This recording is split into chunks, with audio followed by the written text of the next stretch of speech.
என்னோட பேர் கிருத்திக் சாய்.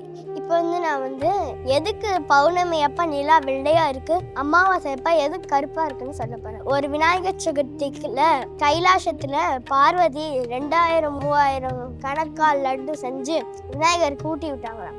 அவங்க மடியில உட்காந்து ஊட்டி விட்டாங்களாம். அப்ப சிவன் சொன்னாங்களாம், அவன் வயிறு வெடிக்க போகுது அப்படின்னு. அதுக்கு பார்வதி, என் செல்ல பிள்ளையை இப்படிலாம் சொல்லாதுங்க அப்படின்னு சொன்னாங்களாம். அப்புறம் விநாயகர் எல்லா லட்டுவையும் சாப்பிட்டுட்டு மூஷகத்துல உட்காந்துட்டு சுத்த போயிட்டாராம் கைலாயத்தை. அப்ப மூஷகம் கேட்டுச்சான், சுவாமி இன்னைக்கு என்ன நீ ரொம்ப வெயிட்டா இருக்கீங்க அப்படின்னு. அப்ப விநாயகர் சொன்னாராம், இன்னைக்கு என்னோட பர்த்டேனால என்னோட அம்மா எனக்கு நிறைய லட்டு செஞ்சு தந்தாங்கன்னு. போற வழியில ஒரு பாம்பு இருந்துச்சான்.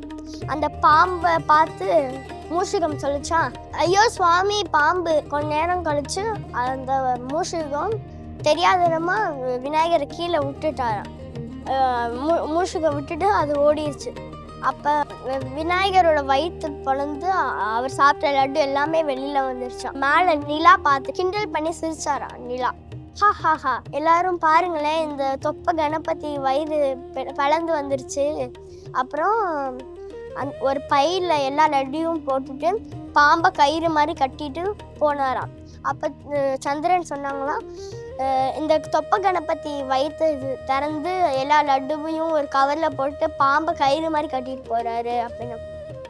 அதுக்கு விநாயகர் நிலாக்கு ஒரு சாபம் விட்டாங்க, நீ எப்பயுமே கருப்பாவே இருப்ப, வெள்ளையாவே ஆக மாட்ட அப்படி. பூலோகம் ஃபுல்லா இருட்டாகி ஒரு மாதிரி ஆயிடுச்சான். அப்புறம் சந்திரன் சிவன் பார்வதி கிட்ட உங்க பையன் சாபத்தை எப்படியாச்சும் திருப்பியும் தர சொல்லுங்க, இனிமேல் நான் அப்படி பண்ண மாட்டேன்னு.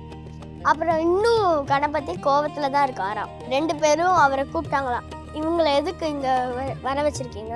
அவங்க 2 பேரும் சொன்னாங்களாம், இவர் தெரிஞ்சிட்டாரு, நீ தந்த சாபத்தை திருப்பி தந்துடு அப்படின்னு.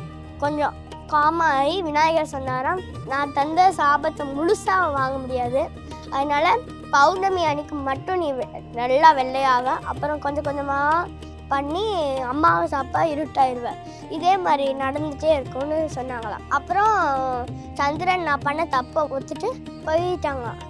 அப்போ சந்தோஷமாக இருந்துச்சான் எல்லாமே.